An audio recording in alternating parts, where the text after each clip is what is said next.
Evangelho de Mateus 9, 9 a 13, 16 a 26. Assim diz a palavra do Senhor. Quando Jesus saiu dali, viu um homem chamado Mateus, sentado na coletoria. Ele disse: siga-me. Ele se levantou e o seguiu. Estando Jesus à mesa na casa de Mateus, muitos publicanos e pecadores vieram tomar lugares com Jesus e os seus discípulos. Vendo isso, os fariseus perguntavam aos discípulos de Jesus: por que o mestre de vocês come com os publicanos e pecadores? Mas Jesus, ouvindo, disse: os sãos não precisam de médico, e sim os doentes. Vão e aprendam o que significa: quero misericórdia e não sacrifício, pois não vim chamar justos e sim pecadores. Enquanto Jesus dizia essas coisas, eis que o chefe da sinagoga, aproximando-se, o adorou e disse: minha filha morreu agora mesmo, mas venha e pôr a mão sobre ela e ela viverá.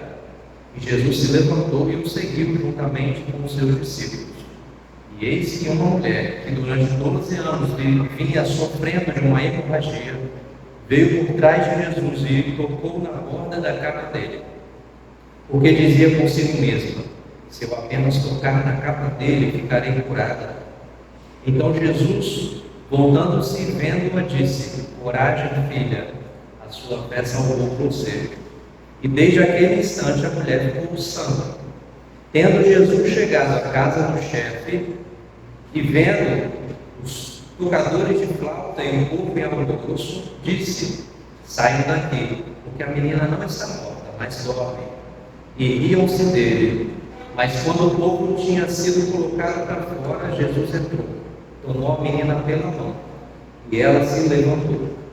E a notícia deste acontecimento se espalhou por toda aquela terra.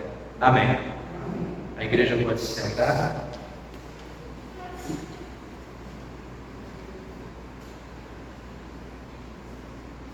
O título da nossa reflexão de hoje, esse exercício interpretativo, é Misericórdia já e não feminicídio. Muitos homens testemunharam a dignidade feminina restaurada. Não por acaso vivemos em tempos muito sombrios com relação à fragilidade da vida da mulher. Inclusive, quando o nosso Congresso começa a aprovar pautas, leis que fazem meninas forçosamente serem mães.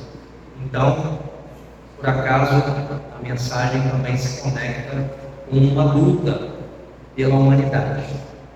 Então, antes de iniciar também essa reflexão, eu gostaria de compartilhar uma fala curta do pastor Ed René Witz, que alguns de vocês devem conhecer.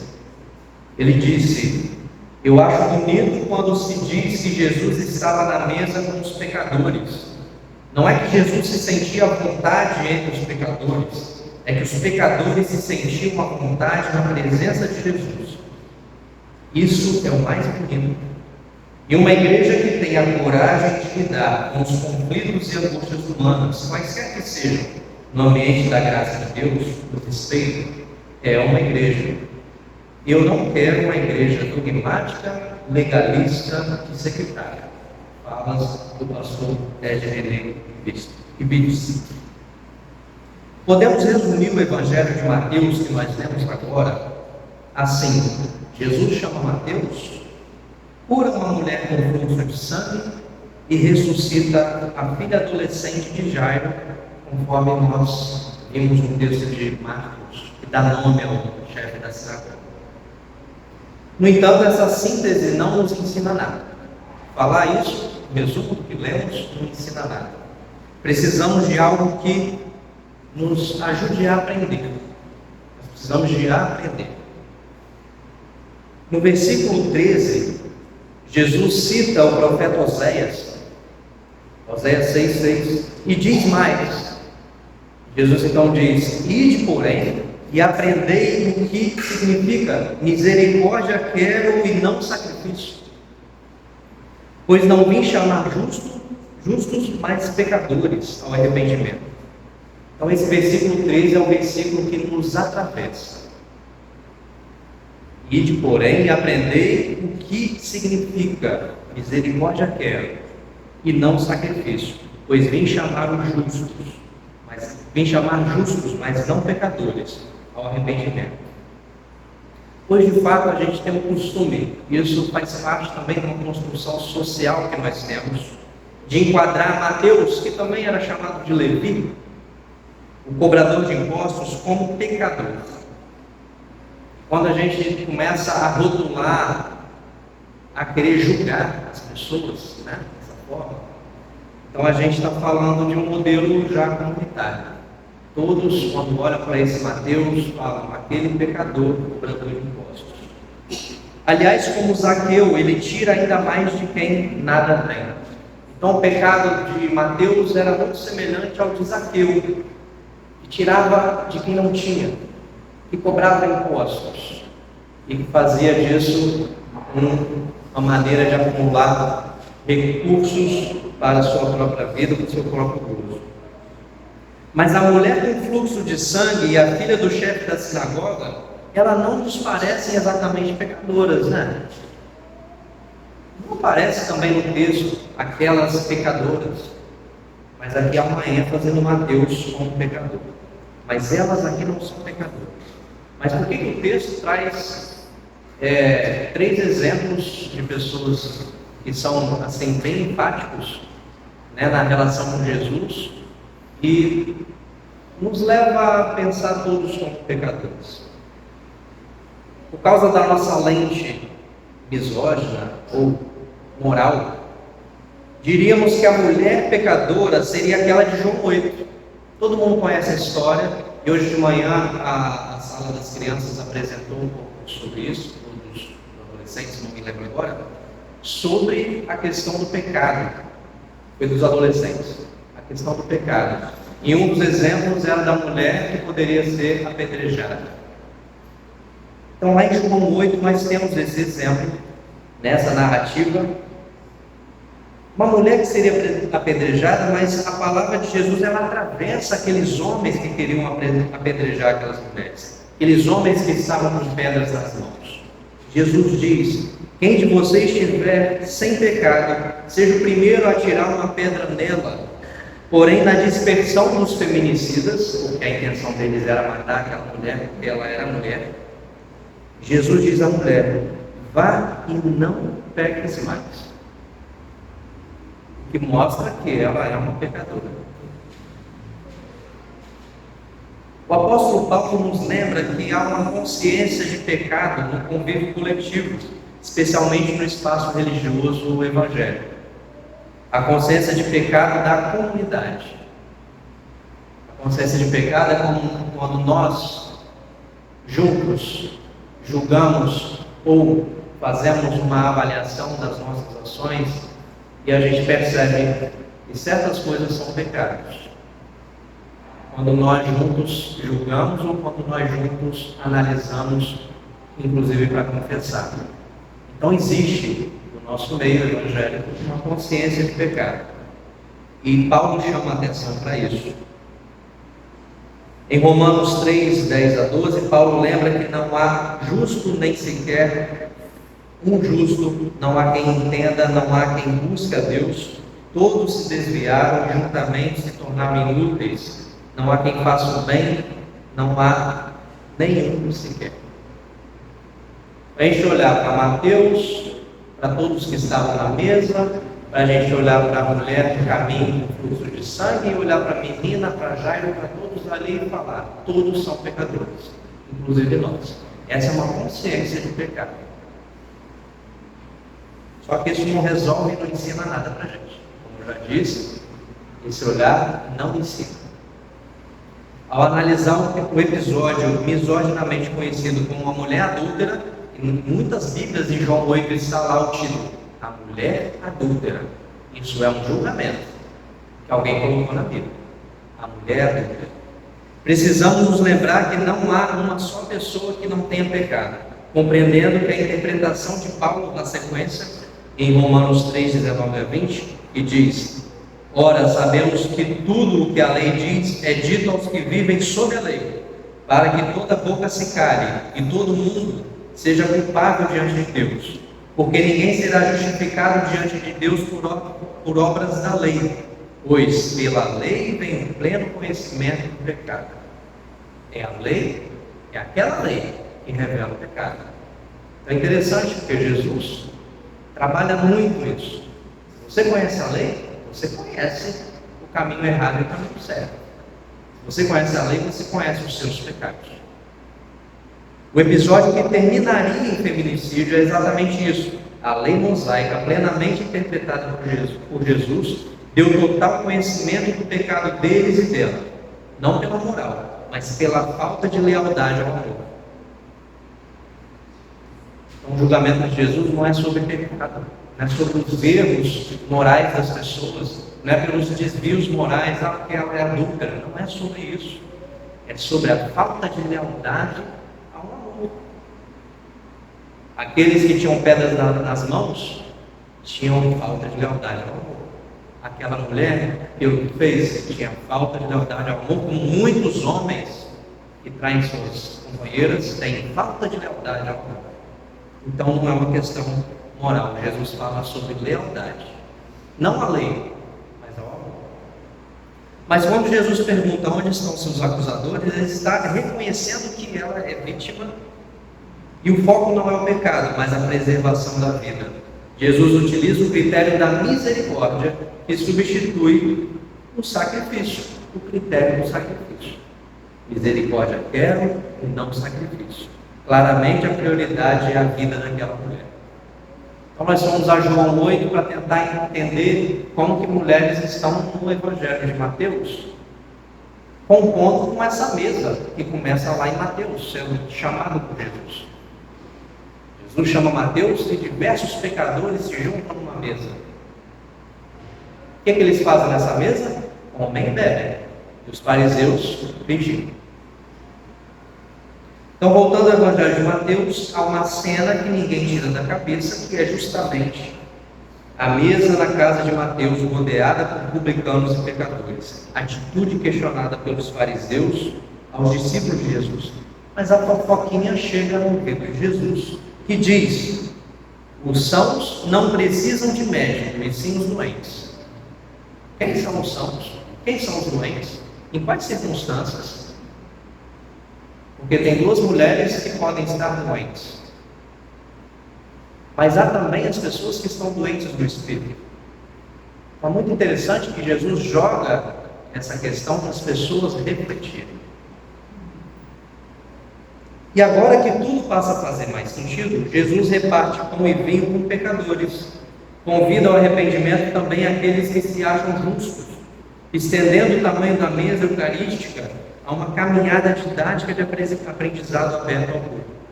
Olha que interessante. Estavam na casa de Mateus com uma mesa que a gente pode dizer que é uma mesa eucarística, com pecadores, com gente que ninguém queria. Ninguém queria aqueles pecadores. Os fariseus estavam ali representando, inclusive, uma máxima oficial de Jerusalém e da grande Israel. Não se pode repartir o pão com pecadores. É isso que eles acusavam Jesus. Mas Jesus, ele faz um movimento. Nós temos então que a liberdade de tomar lugar à mesa com Jesus e dos discípulos continua. Porque Jesus convidou algum pecador para estar à mesa com Mateus. O texto não diz isso. O texto diz que então publicanos e pecadores tomaram lugar à mesa. Tomaram lugar. Eles decidiram sentar-se com Jesus. Em nenhum momento Mateus convida alguém. Em nenhum momento Jesus convida alguém. São eles, os publicanos e pecadores, que decidem sentar-se à mesa. Então eles tomam lugar. Então Jesus agora se coloca a caminho da casa de Jairo e a mesa de Jesus começa a se estender. Ele sai de uma mesa física e começa a construir uma mesa que se estende até a casa de Jairo, o chefe da sinagoga. Uma mulher toma um lugar, assim como fizeram os muitos publicanos e pecadores, e ela é curada tem sua dignidade restaurada. É o vinho. O que é o vinho? Não é o sangue? Não é o sinal da nova aliança? É o vinho que ele vai derramar na cruz. Sinal de misericórdia na nova aliança, no lugar do sacrifício. Jesus está aqui no caminho, estendendo a sua mesa e sendo o próprio sinal eucarístico de vinho. O último e definitivo sacrifício que acontecerá na cruz. E a mesa de ação de graças chega até a filha adolescente de Jairo. E para mim esse é o ponto ápice desse texto do Evangelho de Mateus que nós lemos hoje.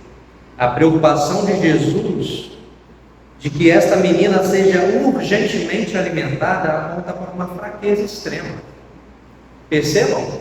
As pessoas estavam alvoroçadas e anunciando a morte da menina. Jesus é o único que ali se preocupa com um sintoma. Um sintoma que é conhecido principalmente pelas mulheres, e quem é adolescente começa a compreender isso.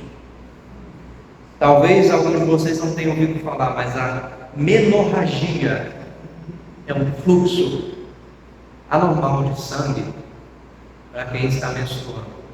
A menorragia, ela provoca anemia aguda. O que é anemia aguda? Fraqueza extrema. Como que você trata isso? Hoje existe medicina, mas junto à medicina é com alimentação. Jesus então está cuidando dessa menina, porque ele entende que para evitar essa morte tem que passar por cima da lei. Então hoje muitas mulheres sofrem com isso e muitos riam da situação. Quantos de nós hoje não riem também de situações assim, de pessoas que estão sofrendo e que precisam de um alimento? Alimento aqui que Jesus dá, hoje a gente pode interpretar como acesso à saúde, acesso a cuidados.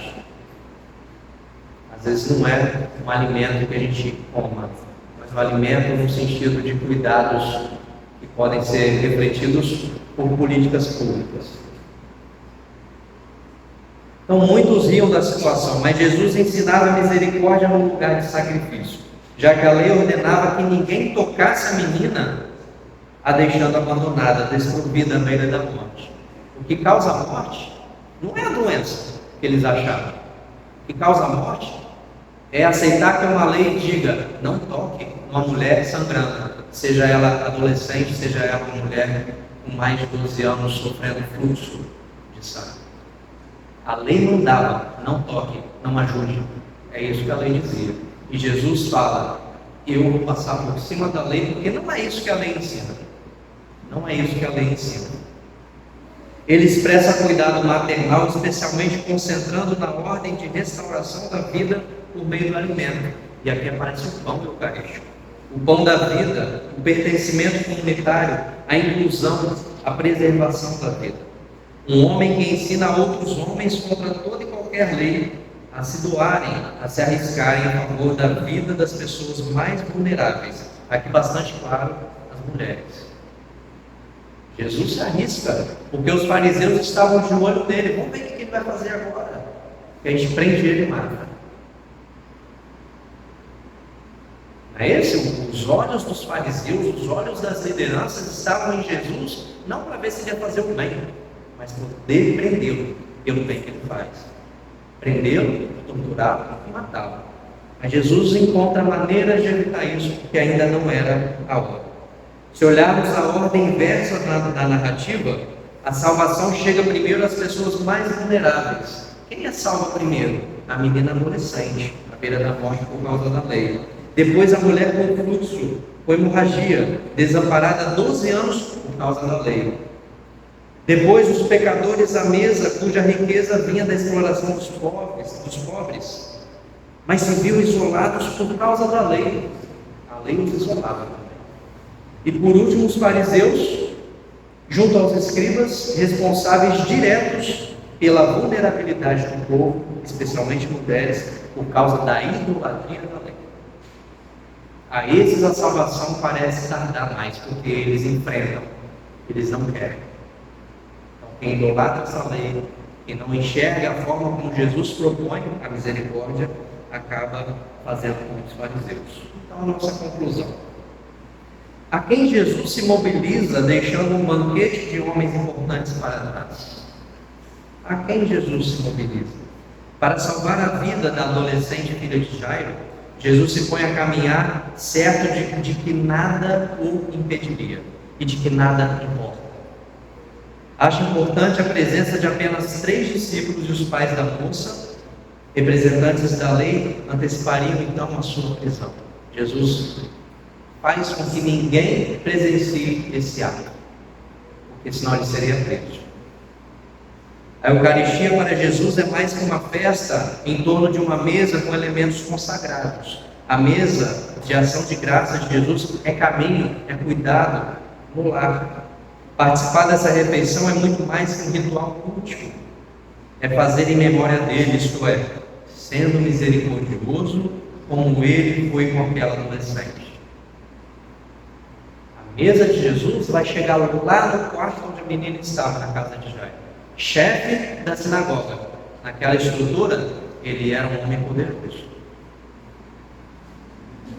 Por fim, estamos falando de uma comunidade, um espaço espiritual de encontro do povo com Deus. É a sinagoga ou a igreja, sendo dogmática, legalista, sectária. Jesus está olhando e está atuando dentro de uma comunidade que está sendo dogmática, que está sendo sectária e está atuando sob a lei. E ele vai quebrando isso, estendendo a sua mesa. Pessoas impuras não são aceitas. Jesus muda o jogo. Os que estavam fora estão dentro. Os que estavam dentro estão fora. Aqui é o contrário do chefe da sinagoga, em que havia uma mulher encurvada, conforme Lucas 13, 10 a 17. Jairo, chefe de sinagoga, tomou a decisão de fazer parte da nova congregação reformulada por Jesus. Jairo vai aos pés de Jesus. Salva minha filha, eu creio que você pode fazer. Quando ele crê nisso, ele está abandonando toda a idolatria que ele tinha pela lei. Jairo então está aprendendo algo. A sinagoga ou a igreja, elas trabalham com a exclusão, mas os excluídos se sentiam à vontade na presença de Jesus, e é isso que mais importava. E Jairo aprende esse critério com Jesus, o critério da misericórdia. Mas irmãos, que tal exercitar o critério? Misericórdia quero, sacrifício não. Vamos substituir o nome Mateus por transexual? O que vocês acham? Um exercício impactante. Substituir o nome Mateus, que Jesus chama, por transexual.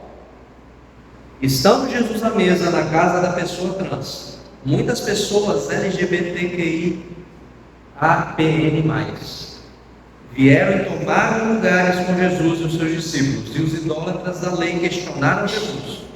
Mas o restante da narrativa não se altera, pois mulheres continuam sendo as mais vulneráveis. Outro exercício. Vamos substituir o nome Mateus por negritude? Estando Jesus à mesa, na casa da negritude, muitas pessoas racializadas, como indígenas e negros, vieram e tomaram lugares com Jesus e os seus discípulos, e os idólatras da lei questionaram Jesus, mas o restante da narrativa não se altera, pois mulheres continuam sendo as mais vulneráveis. Exercitemos esse critério do amor, e talvez não vamos nos sentir à vontade, mas essa comunidade poderá estar cheia de gente excluída, se sentindo à vontade na nossa presença. Isto é, na presença de Jesus de Nazaré. Amém.